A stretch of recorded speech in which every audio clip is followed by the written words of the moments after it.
News Bangladesh, সংবাদ দিনের শেষে। জাতীয় সংবাদ।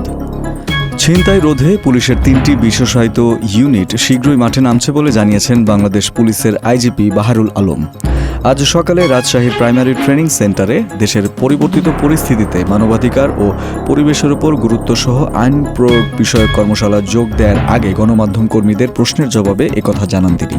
বাহারুল আলম বলেন, একটি গোষ্ঠী চাইছে না বাংলাদেশে স্থিতিশীল পরিবেশ বজায় থাকুক, সেটার পেছনে রাজনৈতিক উদ্দেশ্য থাকতে পারে।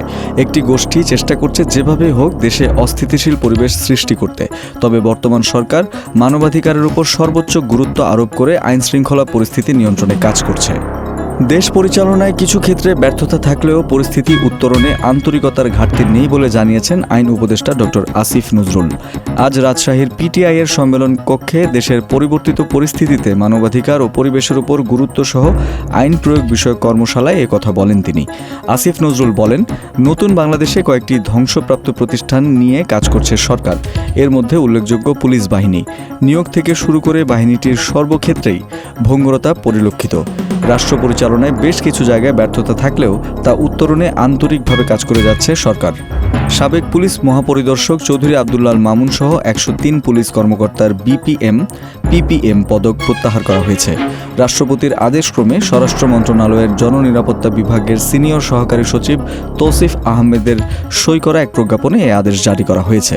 প্রজ্ঞাপনে বলা হয়, 2018 সালের 30 ডিসেম্বর অনুষ্ঠিত বিতর্কিত 10ম জাতীয় সংসদ নির্বাচনে প্রত্যক্ষভাবে জড়িত 103 জন কর্মকর্তার অনুকূলে প্রদানকৃত বাংলাদেশ পুলিশ পদক 2018 এর বাংলাদেশ পুলিশ পদক, রাষ্ট্রপতির পুলিশ পদক প্রত্যাহার করা হলো।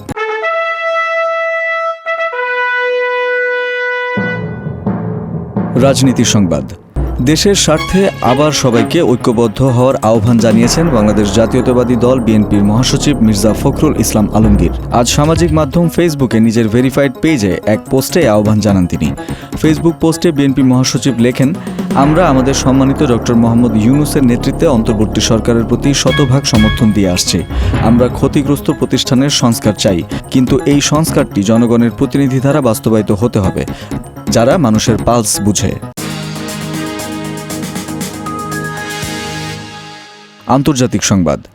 জার্মানির পার্লামেন্ট নির্বাচনে ভোট গণনা শেষে প্রাথমিক ফলাফল প্রকাশিত হয়েছে।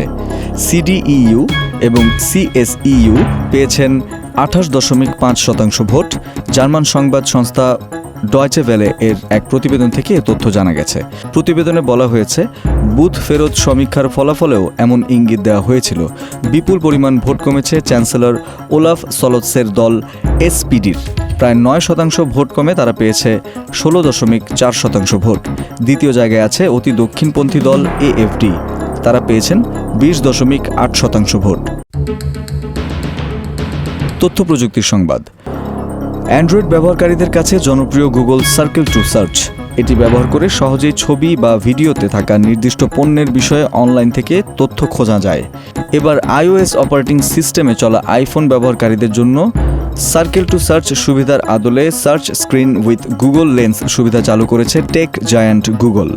গুগল জানিয়েছে, গুগল ও ক্রোম ব্রাউজারে আইওএস অ্যাপের মাধ্যমে আইফোনের জন্য তৈরি search screen with Google lens সুবিধাটি ব্যবহার করা যাবে। তবে এটি ব্যবহারের পদ্ধতি অ্যান্ড্রয়েডের তুলনায় কিছুটা জটিল। অ্যান্ড্রয়েডে সার্কেল টু সার্চ সুবিধা সরাসরি ব্যবহার করা গেলেও আইফোনে তা সম্ভব হচ্ছে না। সুবিধাটি চালুর জন্য আইফোন ব্যবহারকারীদের প্রথমে গুগল অ্যাপ বা ক্রোম ব্রাউজারের 3টি ডট আইকন মেনু ট্যাপ করতে হবে। এরপর search screen with Google lens option নির্বাচন করলে ক্রোমের অ্যান্ড্রয়েড বারে গুগল লেন্সের আইকন দেখা যাবে। আইকনটিতে ক্লিক করে প্রয়োজনীয় তথ্য জানা যাবে। খেলার সংবাদ। খেলা চলাকালীন অবস্থায় হঠাৎ মাঠে জ্ঞান হারিয়ে পড়ে গেছেন ইতালির ফিওরেন্টিনা স্ট্রাইকার মরেস্কিন। তাকে তাৎক্ষণিক হাসপাতালে ভর্তি করা হয়েছে। ফিওরেন্টিনা ও ভিরোনার মধ্যকার সিরি আ ম্যাচের ঘটনা এটি। কিন হেড দিতে গিয়ে মাথায় আঘাত পান, তবে প্রাথমিক চিকিৎসা নিয়ে মাঠ ছেড়ে যাওয়ার কিছুক্ষণ পরই মাঠে ফিরে আসেন। খানিক বাদে অজ্ঞান হয়ে পড়ে যান 24 বছর বয়সী এই স্ট্রাইকার।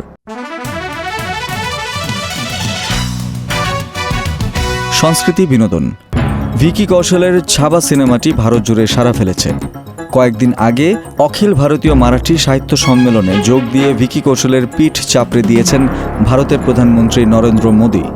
সিনেমাটি প্রশংসা কুড়াচ্ছে শোবিজ থেকে রাজনৈতিক অঙ্গনেও, তবুও বিতর্ক পিছু ছাড়ছে না ছাবা সিনেমাটির। বক্স অফিসে ঝড় তুললেও বিতর্ক যেন সঙ্গী হয়েছে ছাবার। এর আগে সম্ভাজি মহারাজের নাচ গান দেখে খেপে যান মারাঠিরা। এবার তথ্য বিকৃতির অভিযোগে মানহানি মামলার হুমকি এসেছে। দুই মারাঠা যোদ্ধা গণজি এবং কানহোজির বংশধররাই ছাবার উপর তাদের পূর্বপুরুষ সম্পর্কিত তথ্য বিকৃতির অভিযোগ তুলে শাসিয়েছেন। সিনেমায় দেখানো হয়েছে গণজি এবং কানহোজির বিশ্বাসঘাতকতার কারণে আওরঙ্গজেবের কাছে সম্ভাজিকে পরাজিত হবার ঘটনা। দর্শক, এই ছিল আজকের নিউজ বাংলাদেশ সংবাদ দিনের শেষে আয়োজন। দেশ বিদেশের প্রতিদিনের সবশেষ সংবাদ জানতে চোখ রাখুন www.newsbangladesh.com এ। লাইক শেয়ার দিয়ে সঙ্গে থাকুন নিউজ বাংলাদেশের ফেসবুক পেজ ও ইউটিউব চ্যানেলে। ভালো থাকুন, সুস্থ থাকুন। আল্লাহ হাফেজ।